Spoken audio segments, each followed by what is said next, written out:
Hello everyone. Welcome to the Pak Info channel.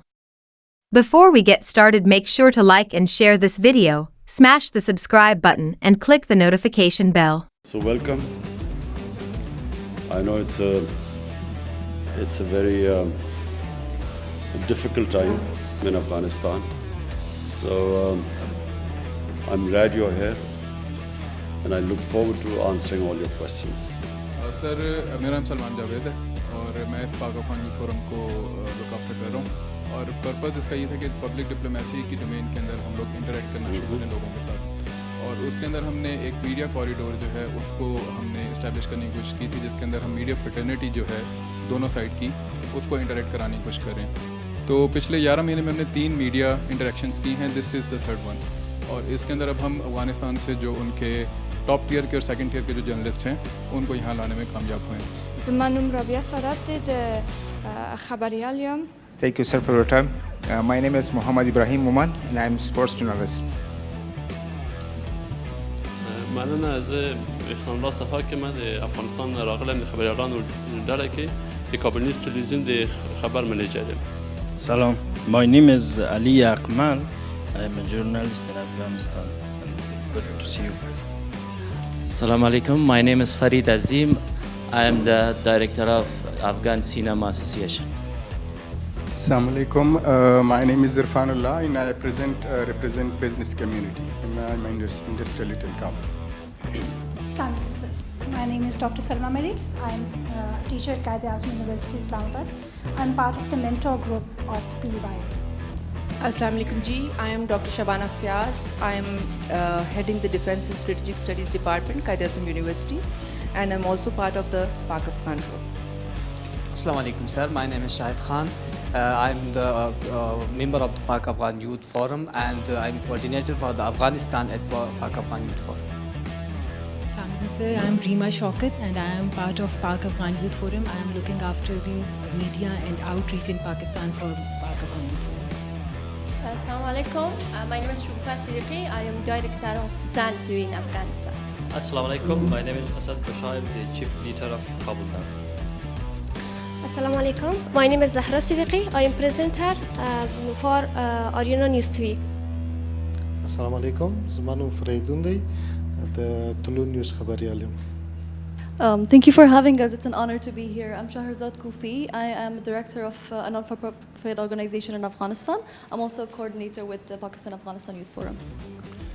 السلام علیکم. میرویس نوری یم افغان ژورنالیست د افغانستان نوي بنسټګوند مطبوعاتي مسؤل. اوکے جی کون questions کرے گا؟ One question is that this is injected in Afghanistan, the people of Afghanistan, that India and Pakistan are part of the problems in Afghanistan. So have you ever tried this president or government of these 3 countries to sit together?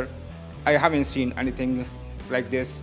We have bilateral visits, but I didn't see any trilateral meeting India, Pakistan and Afghanistan. And my second question is about sports. You are iconic in the region. There is any plan of sports activities from Pakistan side in Afghanistan, because you have implemented so many projects in Afghanistan, but nothing about sports yet. The issue with India, the problem we face with India is that on the 5th August 2019, India unilaterally discarded the United Nations Security Council resolution and took away the statehood of Kashmir. Now, in 1948, there were 2 resolutions that the people of Kashmir, through a plebiscite, they would decide whether they want to be part of India or Pakistan. Since that right was not given to them, the people of Kashmir have since then struggled to get that right, and Pakistan has backed them. But on 5th August 2019, India took away that statehood, that special status of Kashmir. So from then onwards, Pakistan has broken off all diplomatic relationships with India. And unfortunately, until they restore that statehood, we cannot really have a trilateral talk. which means India, Pakistan, and Afghanistan. I have been to Afghanistan. I have good relationship with President Ghani, and our own relationship has been very good, except that recently there have been statements from Afghanistan which basically accuse Pakistan of what is happening there. And it's very unfortunate because we feel that no country has tried harder than Pakistan to force the Taliban to get on the dialogue table, first with the Americans and then trying to get them on a dialogue table with the Afghan government. But no country has tried as hard as we have. And this has been verified by the focal person, the United States focal person, Zalmay Khalilzad. Sports. Frankly, I haven't had time for sports in these last 3 years. There have been so many other issues. But what I can say is that I don't think any country, I know the history of cricketing world, no country in such a short space of time has improved in cricket as Afghanistan. It is, someone who understands cricket, I can tell you this is unheard of. Countries that have reached the status of Afghanistan have been playing cricket for 70 years. The Afghanistan cricketers have basically learned their cricket in the refugee camps here, which is last 40 years, so it's remarkable. حکومت ملکی پاکستان و حکومت نظامی پاکستان توافق وجود داره به خاطر از اینکه بارها حکومت ملکی پاکستان از افغانستان حمایت خود اعلام کرده و گفته ما امروزشان همکاری میکنیم ولی در عمل چون این چیز نبوده. امی سوال است. تشکر. There is a feeling in Afghanistan and unfortunately this feeling is deliberately being perpetuated by India that Pakistan is controlled by the military establishment. All the policies, foreign policies that my government has made have been part of a manifesto. They have been part of a manifesto for the past 25 years. Whatever foreign policy I have had has been part of my party's manifesto. So I always believed that there was no military solution in Afghanistan. I always believed that eventually there will have to be a political settlement in Afghanistan. It's exactly what I have been saying for 15 years, what I've been saying since I've been in government for the last 3 years.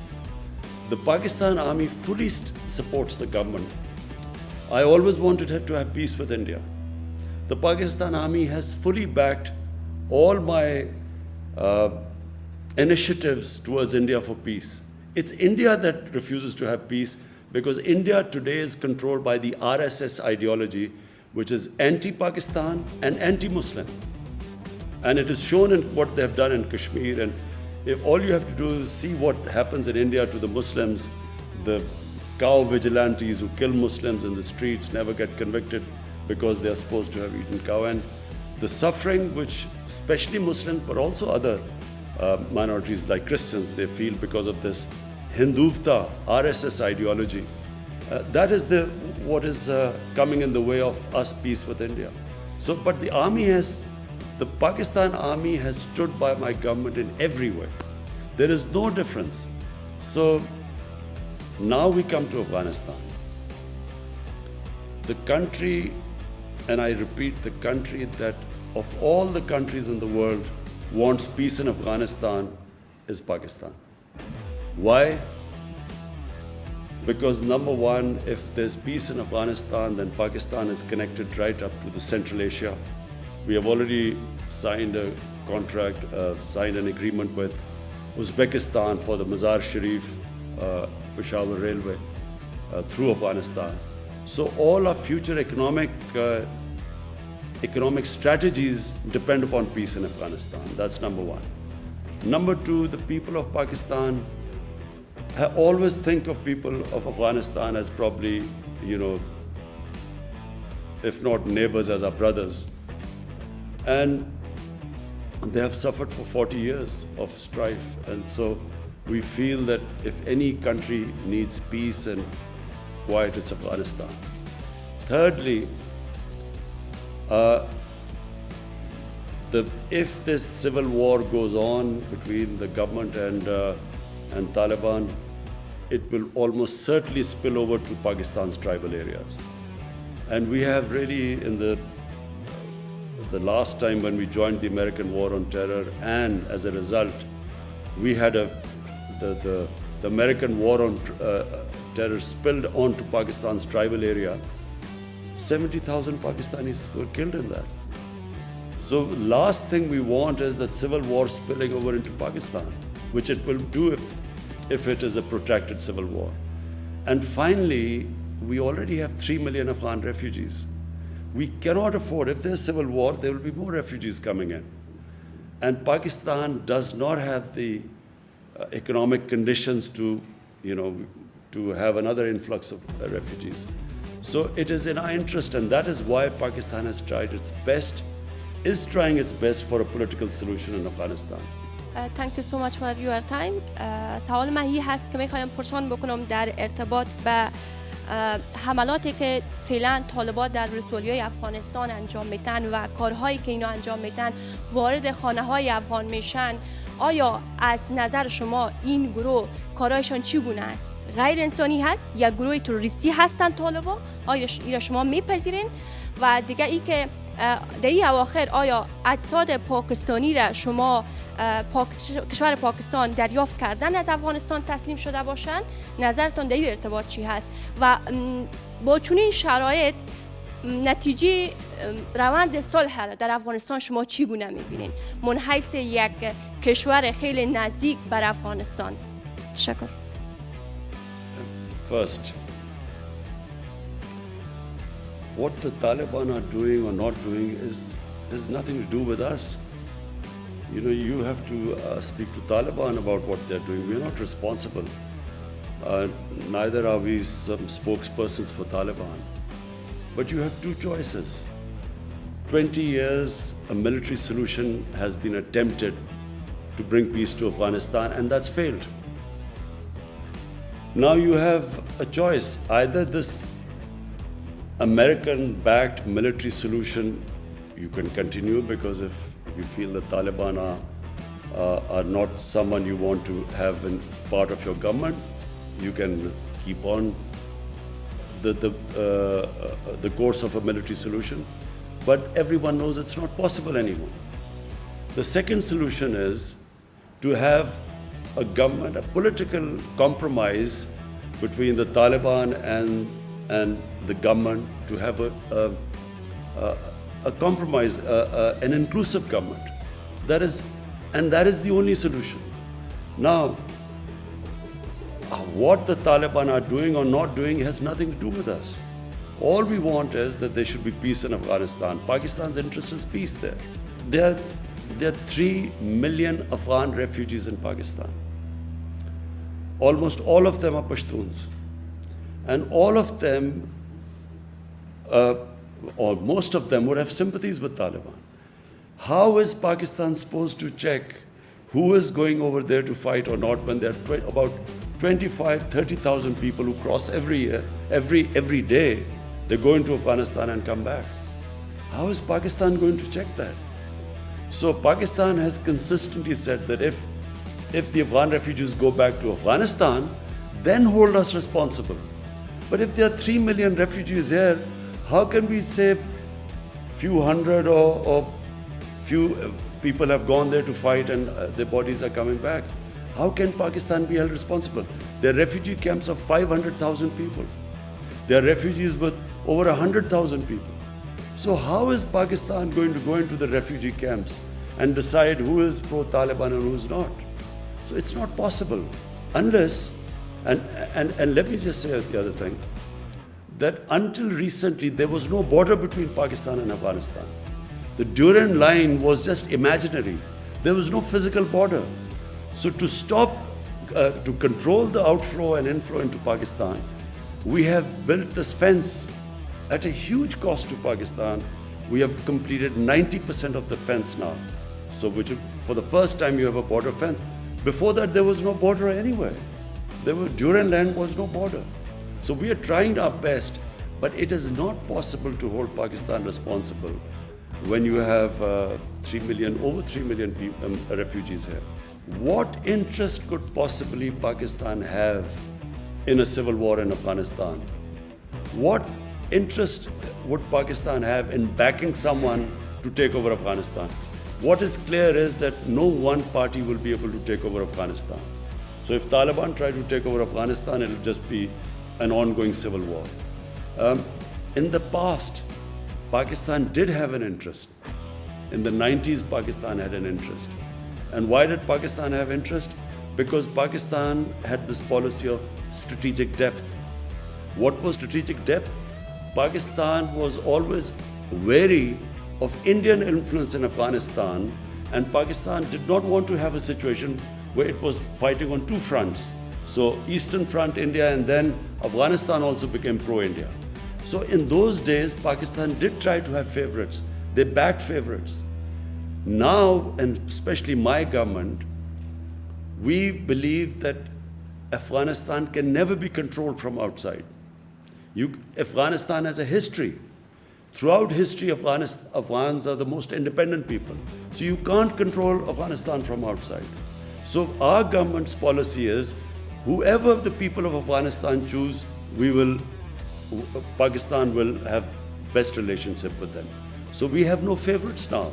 We do not have that old policy of the 90s of strategic depth anymore. یو تاسو ولسمشر غنی سره په ازبکستان کې لیدلی وو او وروسته دغه د افغانستان او پاکستان اړیکې خراب شوې دغه لیدنو کې تاسو څه ویل او بل د سلسله لخیل په اسلام آباد کې برامتا شو دغه قضیه په اړه معلومات ورکړي چې دغه د چا لخوا اختطاف شوی و برامتا شوی و ولې برامتا شوی و د څه دلیل مخې ډیره مننه. First thing is that whatever I'm telling you, I told President Ghani. I told him that Pakistan, President Ghani felt that, we should try and stop the people going across.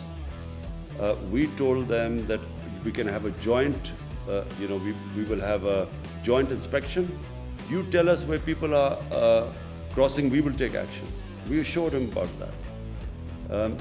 Because we know that all the fighting people, if half of Afghanistan is with Taliban, what would they be doing in Pakistan?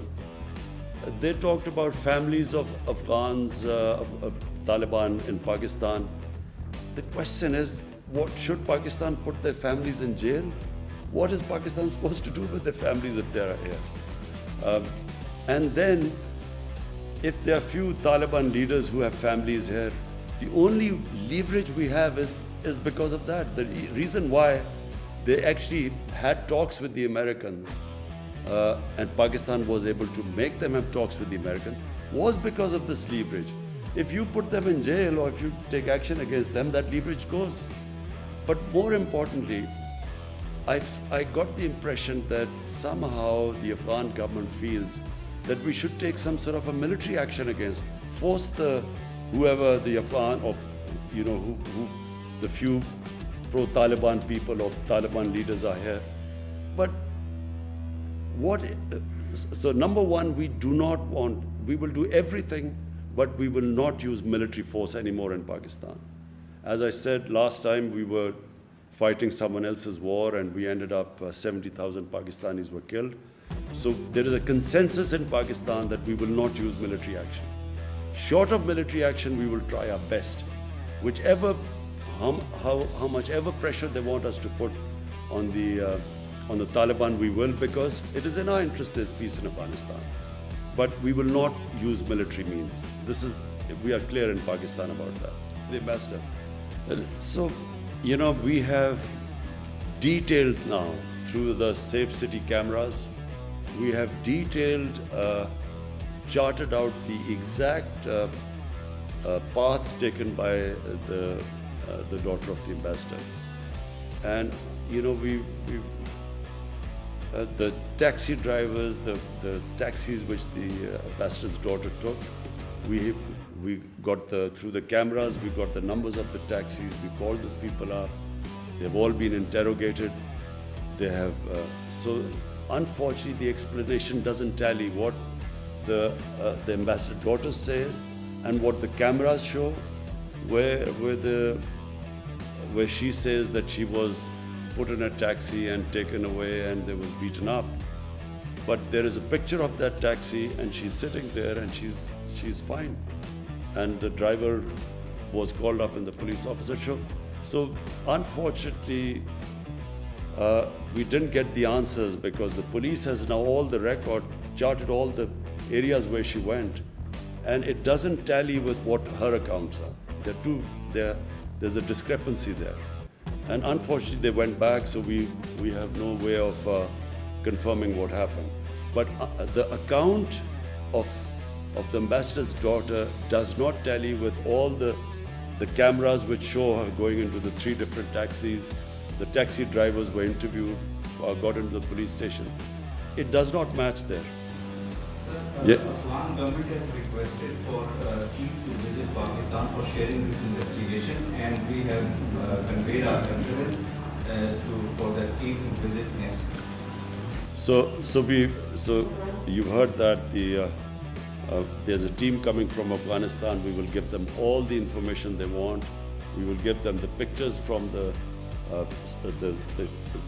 safe city cameras, exactly the movements, and so that they can go and ask the questions to the daughter when they go back. تشکر از این میکنم که فرصت گذاشتین، وقت گذاشتین بر ما. میخوایم سوال داشته باشم در قسمت پروسه صلح افغانستان. این که پاکستان بارها گفته که ما در قسمت پروسه صلح با افغانستان صادق هستیم و همکار هستیم. پس مراکز مشورتی طالبان فعلا در قلمرو پاکستان نشان دهنده چی است؟ تشکر.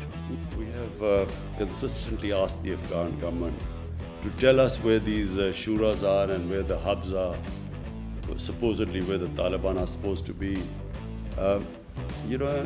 We kept hearing about this when the Americans were conducting operations. There were drone attacks in the tribal areas. Americans were, killing people through drones. So why didn't they spot this Quetta Shura and so on? Because we've always asked them to tell us where this Quetta Shura and so on. The thing is, if the Taliban meet within the Afghan refugee camps, as I said, one of the refugee camps is over 500,000 people. There's another is 100,000 people and so on. So it's not easy for Pakistan to tell them exactly, who's coming and where. This has been asked over and over again, and let me just, in the end, say one thing. The reason why 150,000 NATO troops, the greatest military machine in the history of mankind, the reason why they did not succeed in Afghanistan has nothing to do with Pakistan. It's exactly what the Americans did in Vietnam. When they failed in Vietnam, they blamed, some insurgents from Cambodia or Laos, and they actually bombed Cambodia and completely destabilized Cambodia. But they still didn't make any difference. We were told at one point that the Taliban main sanctuaries were in North Waziristan. They kept pushing us that we should take action in North Waziristan. Finally, after 4 or 5 years, Pakistan actually took action in North Waziristan. 1 million people were internally displaced from North Waziristan when Pakistan took action. 1 million people were displaced. Some Pakistani soldiers lost their lives. The whole area was cleared. But what difference did it make? This was in 2014. It made no difference at all. Nothing happened. I mean, it's not that suddenly the NATO troops won the war in Afghanistan. Nothing happened. So, this blaming for a flawed strategy. Surely the Americans should have started talking to the Taliban from a position of strength. When there are 150,000 NATO troops, that was the time to talk to them. But talking to them when there's an exit date given and when there are a few thousand troops left, how do they expect that Taliban would now compromise? The time to make them compromise or a political settlement was when they were in a position of strength. Half the Afghanistan is in Taliban hand. Why do they need Pakistan now? سوال کوم که امریکا له تاسو نه غوښتنه وکړي چې د پاکستان له خاورې د افغانستان په خاوره کې پوځي عملیات وکړي، آیا تاسو د پوځي عملیاتو یا هوایي عملیاتو اجازه ورکوئ؟ او دویم سوال د افغانستان او پاکستان د روابط اوس خراب شوي، د دې عواقب تاسو څنګه ارزوئ؟ Now my question is that what will the Americans achieve operating from Pakistan what they could not achieve in 20 years operating from Afghanistan? I don't know.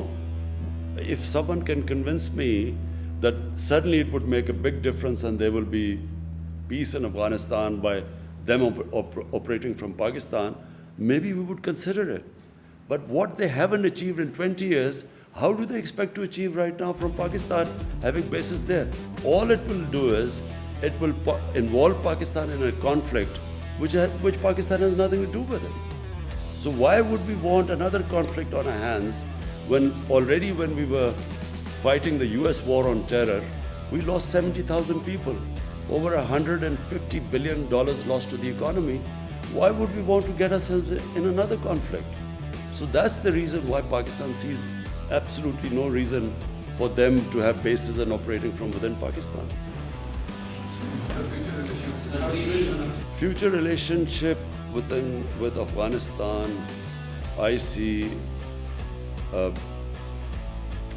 our relations between the two countries will get stronger with every passing year.